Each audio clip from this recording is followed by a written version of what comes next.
Are you happy you didn't go immediately for the back surgery? Yeah, and actually, I don't know if I shared this, but on July 5th, I was supposed to meet with the surgeon. And I met with him, and he looked at it. He's like, well, discectomy is definitely something that we would totally do. You're the perfect candidate. You know, you're healthy, you're active, so you would be a success story for us. But with what you've seen in the last month, he's like, if it was my body, I wouldn't do the surgery. Welcome to the Wealth Podcast. Today, Phil shared his story on how he successfully avoided back surgery when neurosurgeons insisted 8 weeks ago that back surgery was his only option. That was his last and final straw. That's what he needed to do to get out of pain. Well, instead, he started the Limitless program, and within 8 weeks of the program, he eliminated 90% of his pain. He did not go for back surgery. Now, Phil actually texted me, and I'm going to pull up this text message right now, on May 24th, hoping to get my perspective, as doctors think that a discectomy is his and right call because he had a disc herniation, L5-S1, blocking the sciatic nerve, causing intense sciatica.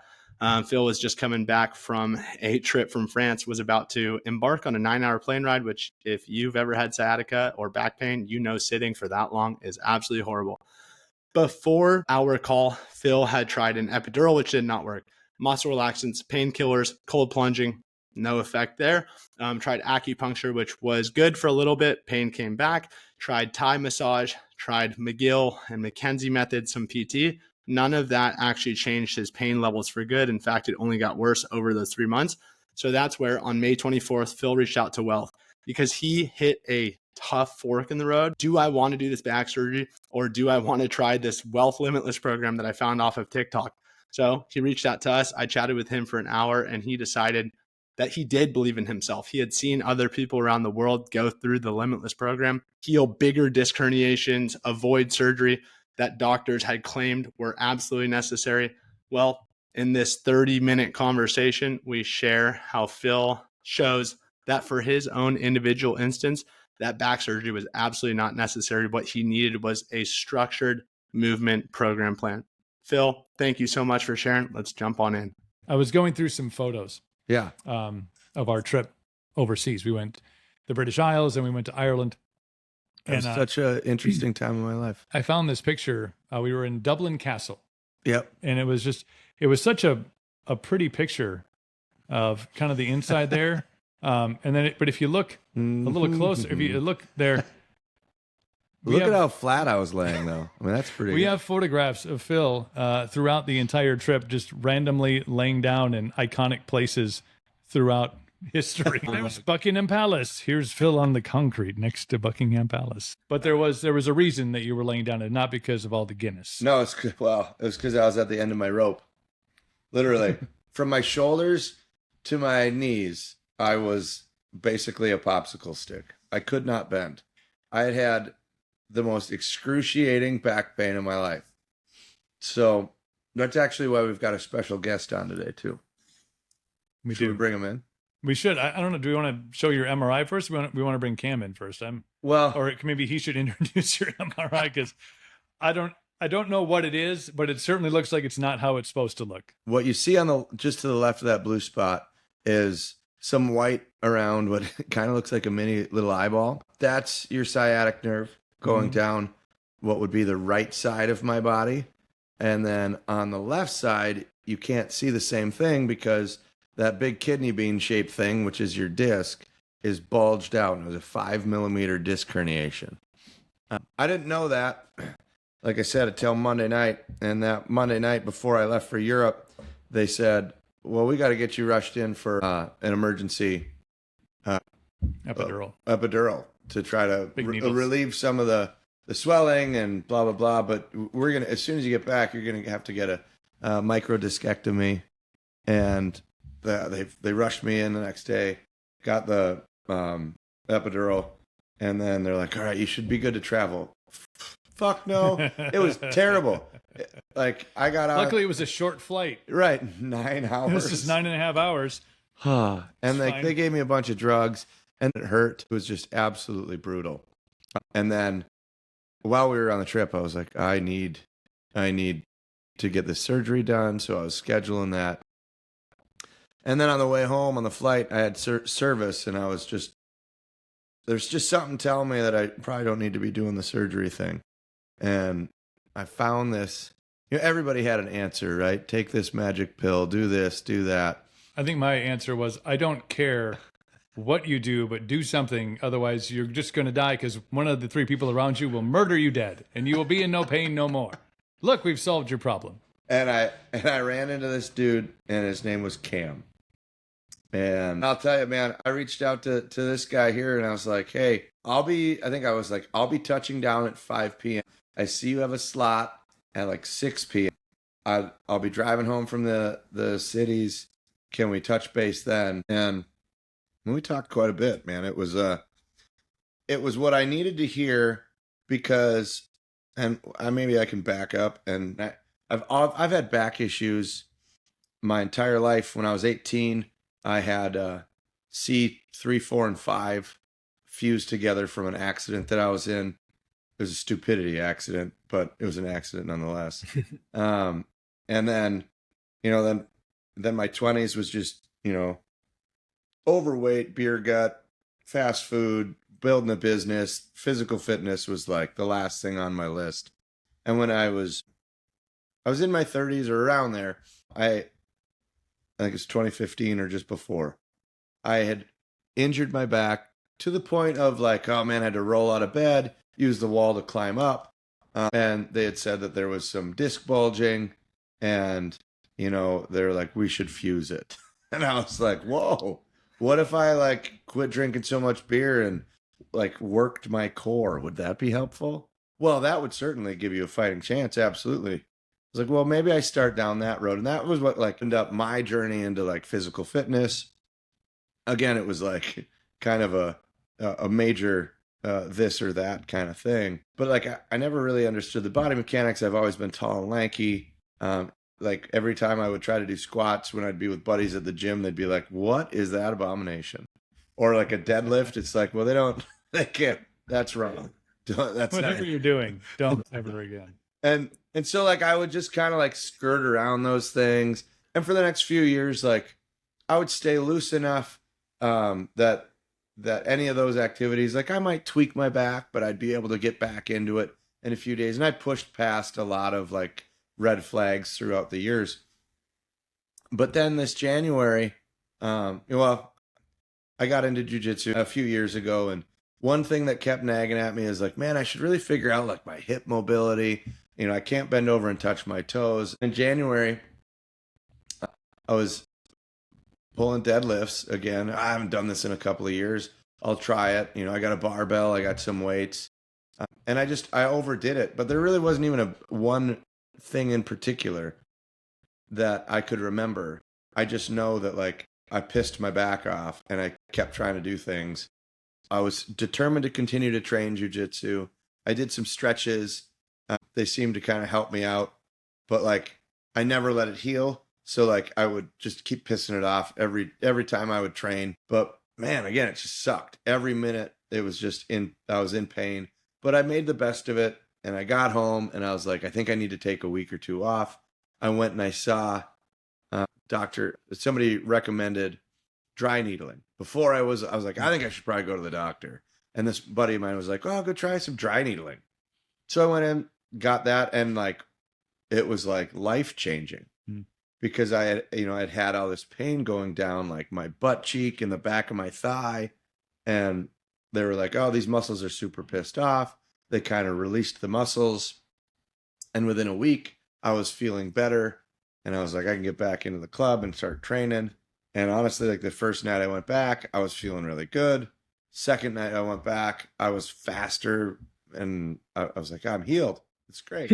So then on Sunday, I was like, let's crank this to 10. And it was the most, like, I was twisting somebody's hips with my feet.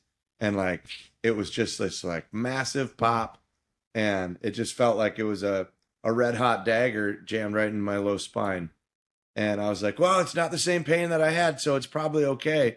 And I'm over on the corner of the mat, like trying to stretch it out, like just a bunch of movements, like, oh, just, walk it off. It'll be fine.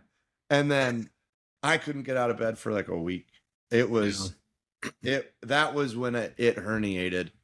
And again, I didn't know what had happened. I didn't know how it had happened. And I just kept ignoring it because, well, we got to go to Texas in 2 weeks and deliver a vehicle. So I would go to I'd be here at the shop, be laying on the concrete floor in between tightening bolts or helping set seats or whatever I could do to help. And then trying to, like, everybody was like, do you need a muscle relaxer? Do you need painkillers? And I was like, I think that's a bad idea because, well, if you know me, I have an addictive personality, some would say. I didn't want to tap the gas because I was pretty sure I would just mash the throttle. So, but I did take some, and like it helped get me through the day, but it really didn't do a whole lot. Went to Texas, came back, and it was like I would do little things to, like, it would kind of feel better in the moment. And then I'd have some sort of trip that I would have to attend, or where I wouldn't be able to put my health first or in my brain. And I'd be like, okay, we just have to do that. But all the while, there's plenty of other things in my life that were kind of building up with the same, like, if you don't figure this out, we're going to figure it out for you type of thing. And that was, then we kind of led up to getting that MRI and going to Europe and feeling just like a absolute, just worthless man. Like that guy. Look, it was just Dublin terrible. Castle, it's so beautiful. It was the mental, like, anguish that it put me through. But it drove me to a point where, after talking with Cam that Saturday morning, I was like, okay, and I talked to Heather too. I said, like, this, the program costs some money. Surgery obviously costs more. But the other thing that it's going to cost is that I'm going to have to commit to it for the next 90 days. I guess I'll try this program. It at least will force me to, like, do some hip mobility. And then I threw cold plunges in every day too after my workouts, because it would really knock down any inflammation that would kind of happen. Thanks, Joe Rogan. Thanks, fucking, all of Instagram, to be able to, like, push these Where things. would we be without them? But yeah, I mean, I don't know. So that's the backstory, Cam, coming up to how we first met. I feel like I've talked about your introduction, but why don't you kind of give me a little bit of your background? Yeah, for sure. Well, I did not know, actually I did know. So Phil and I were texting, I guess it was that Friday or Saturday. You said you were coming back from a trip from the UK or Europe, and we were supposed to be chatting. You said you had an L5-S1 herniation, horrible sciatica, and we're looking at our program. So I'm a co-founder at this company called Whealth with two other people, Katie and Andrew. And most of our clients come for what you had, which is, disc herniation, disc bulge, disc protrusion, sciatica, back pain, that sort of thing. Our whole business really is around helping people overcome their own pain through our online programs, where we teach you, how to move with better intention, improve your mobility, movement awareness, body awareness, that sort of thing. Our goal really is to help get people away, ideally, from just relying on medical treatments and interventions. I don't think they solve the majority of the problems that people have with pain. So I know, Phil, you were coming in, you had asked or had said that your doctor was recommending a microdiscectomy. Our whole thought process is, hey, if we can get people to do the rehab work or the prehab work before surgery so that they can avoid it or come out better than they left, better than they came in, that's really our goal.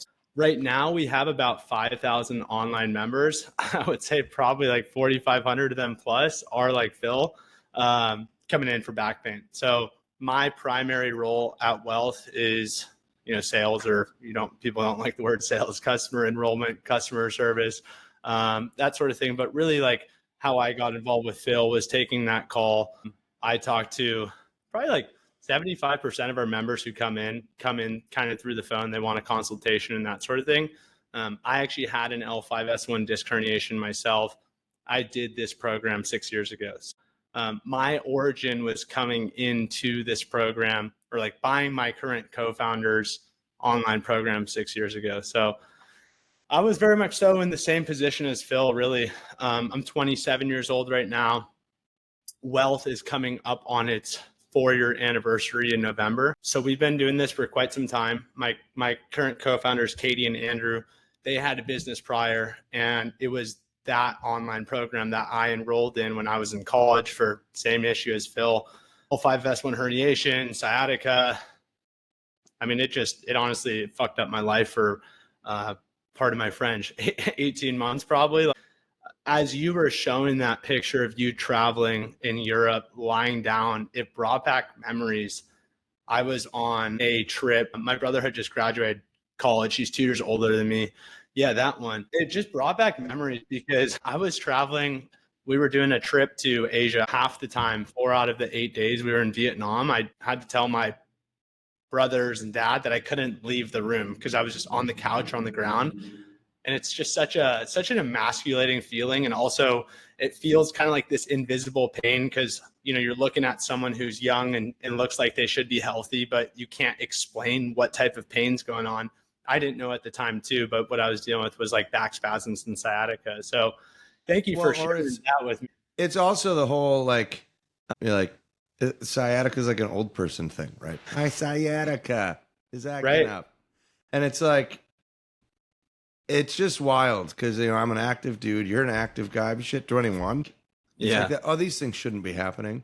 But it was the same, you made, just to kind of go back to the prehab comment you made, because I don't think you never said, whoa, don't do surgery. I mean, you were just like, well, if you need to do surgery, do whatever you need to do to get yourself better. But also, if you do this program, it's only going to set you up better for surgery.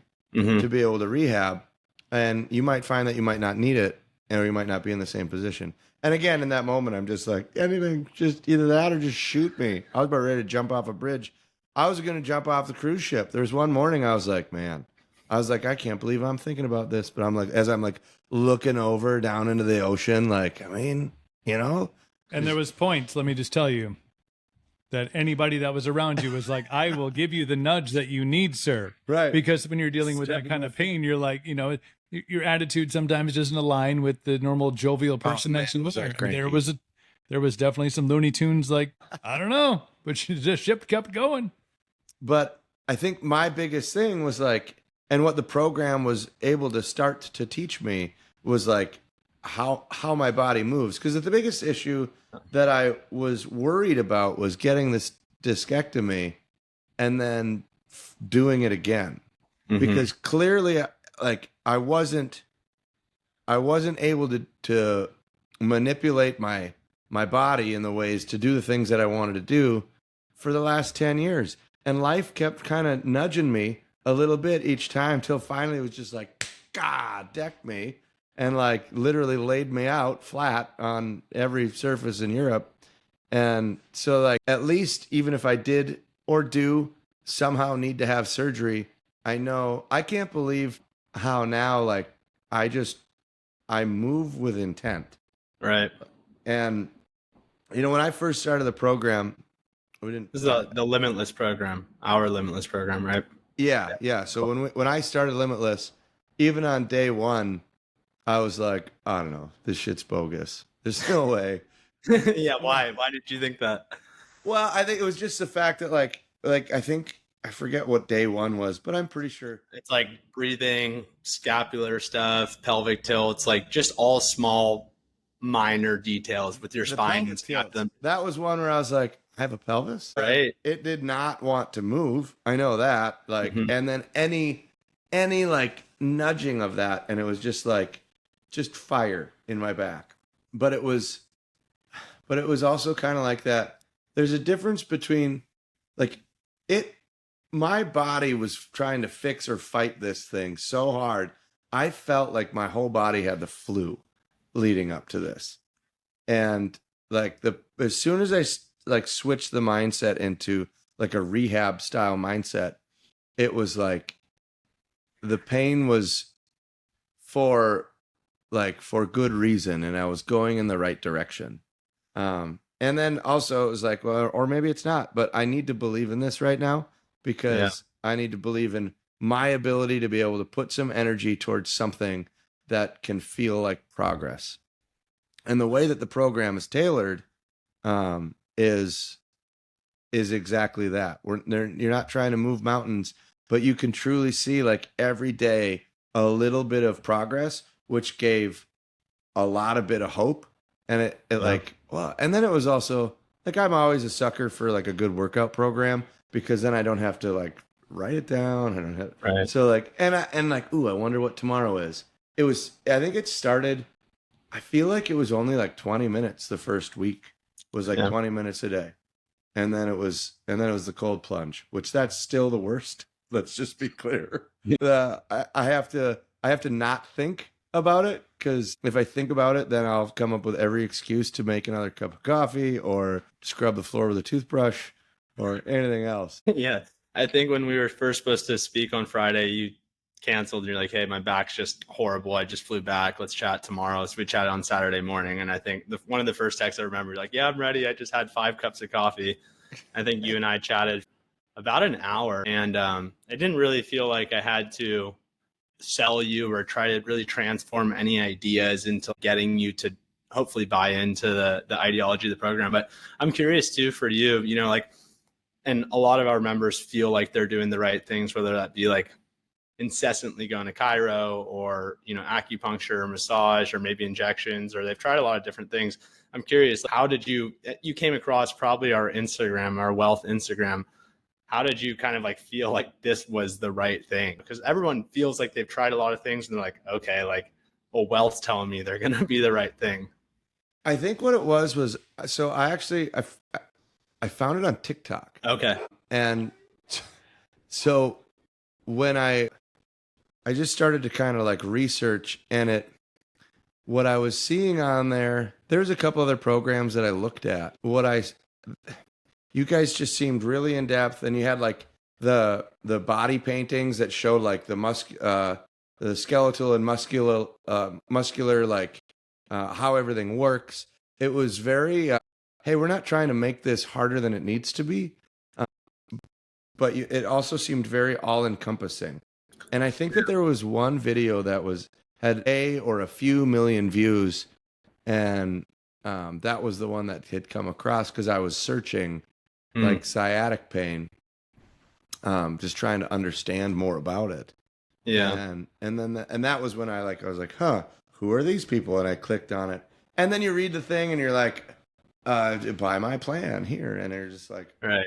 But then when I looked into it, it was like, this is all of the different things. And I will, even as from doing the program, or, you know, as I'm doing the program, like all the different things that I've seen across all the platforms, it incorporates all of those things into this 8-week program.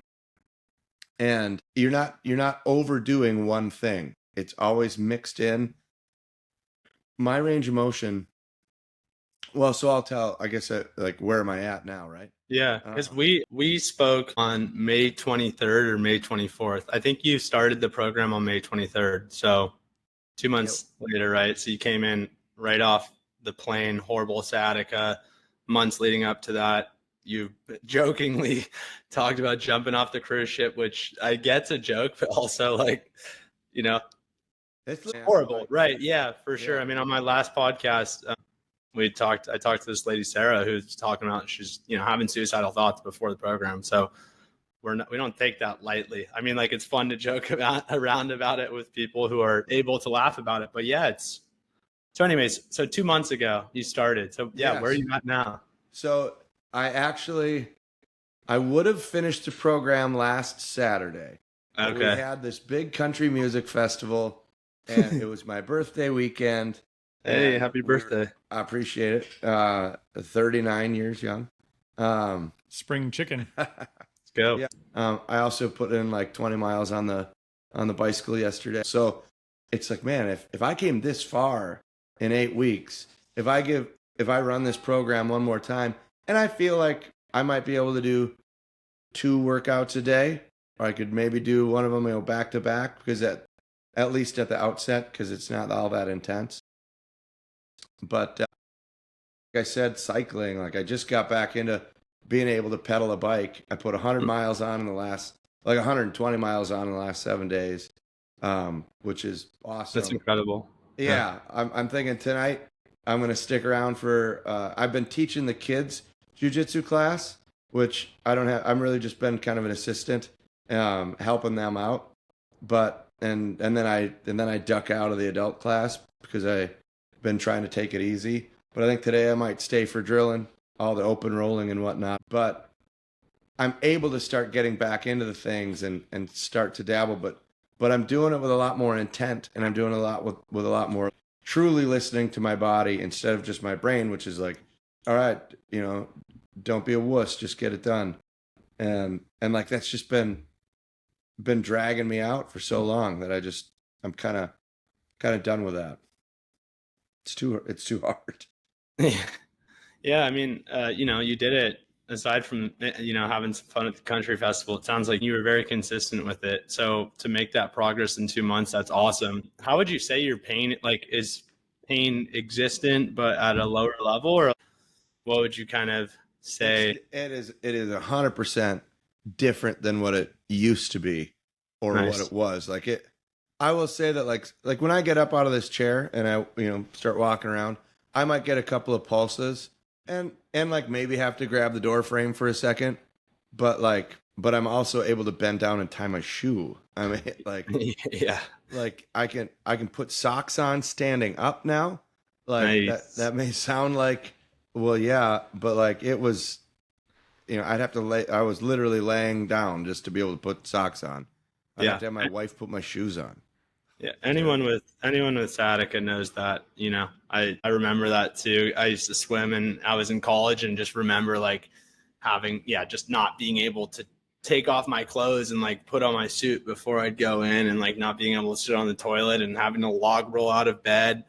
I mean, I was a junior in college, and I was supposed to take the top bunk but we were in a fraternity, and I like had to tell my buddy like, hey, I need to take the bottom bunk this semester. I can't climb upstairs. I can't get out of bed. Like I can't do this shit, So anyone who has sciatica knows that. So that's awesome, man. I'm really happy for you just for 2 months. Are you happy you didn't go immediately for the back surgery?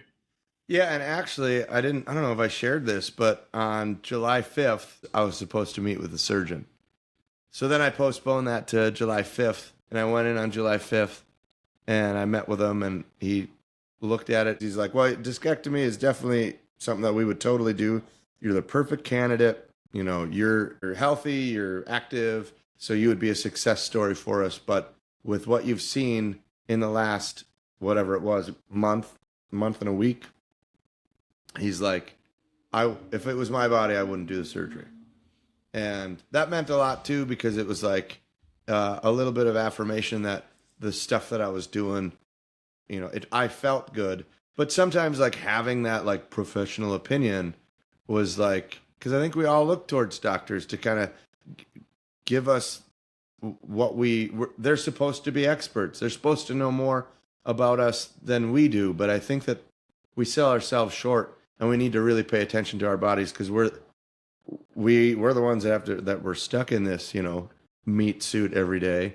So, man, that's awesome. I mean, and the fact that Cam found Phil, or Phil found Cam, I should say, is a blessing, because I'm not that I was serious about actually pushing him off of the boat, but when you understand when you're dealing with that much constant pain, it doesn't matter the environment. I mean, obviously we talked about, we were traveling all over the world, traveling all over the country, you're seeing beautiful things.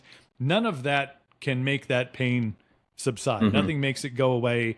Nothing makes the days easier, but to be able to see from this end, and I will his wife can attest to this, because we've had conversations about it too, the amount of relief he's felt, the amount of mobility that he's seen increase, and just how his lifestyle has been able to make that shift back to where it was, has been miraculous. So I mean, from us to you, Cam, thank you, because again, we would miss Phil, but old Phil in constant pain was a little bit more challenging to deal with, which I'm sure you understand.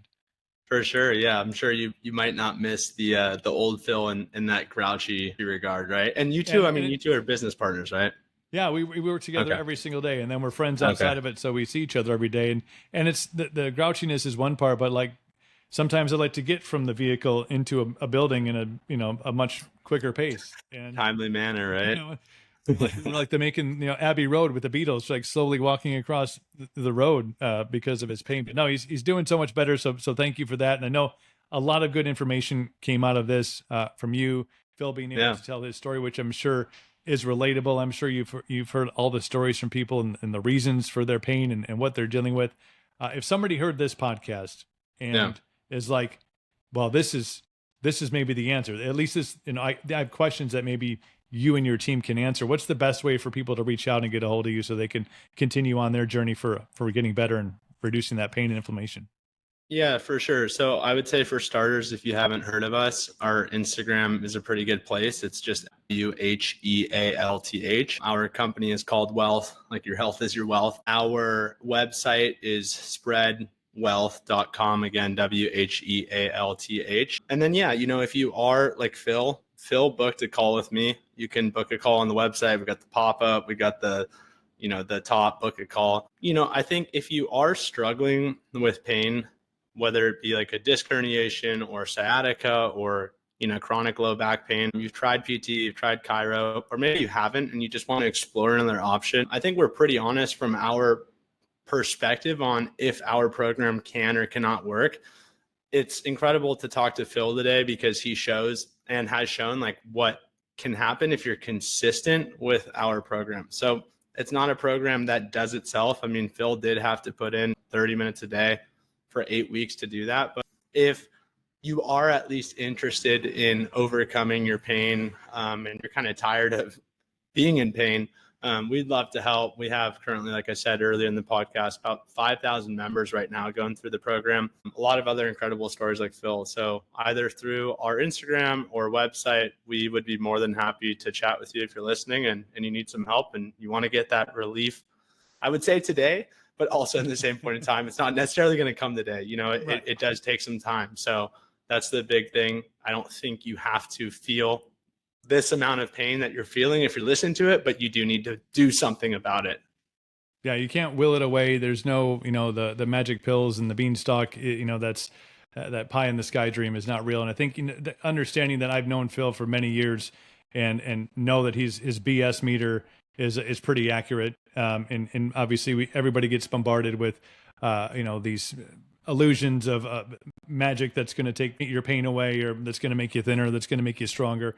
But the fact that he, committed to it, he trusted you guys and he followed the program. I mean, it's a testament to the fact that it's legit as anything that's out there. And the fact that it, saved him from that surgery, knowing that he's already, he's had a neck fusion, already once in his life. You don't really want to have the top and the bottom, all locked up. That the fact that he's able to continue and continue with the lifestyle that he wanted to lead, being as active and being as, just traveled as he is, really speaks volumes to what you guys are doing. So it's awesome. Yeah. And I think it's really cool too that, the doctor, Phil said that earlier is a really cool kind of segment that I was listening to. And he said that the doctor said, if it were my body, I wouldn't do surgery.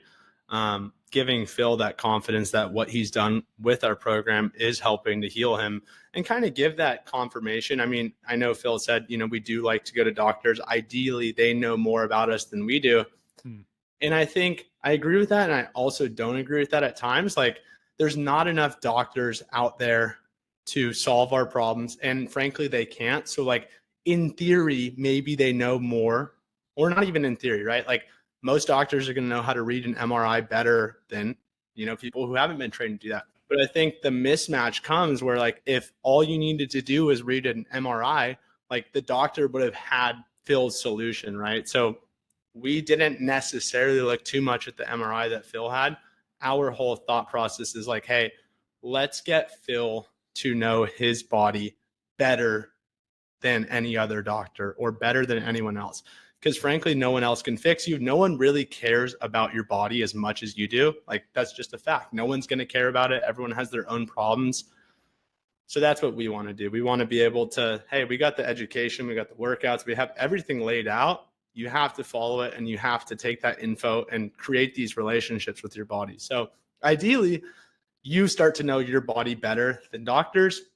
And like, of course, if you need to go get diagnostics and use them to help, that's great. But you should be coming in with a base level of understanding where you're at. And I think that's the problem today with a lot of the medical issues that we deal with. There is just this massive mismatch of what is known by professionals and the lifestyle habits that we carry.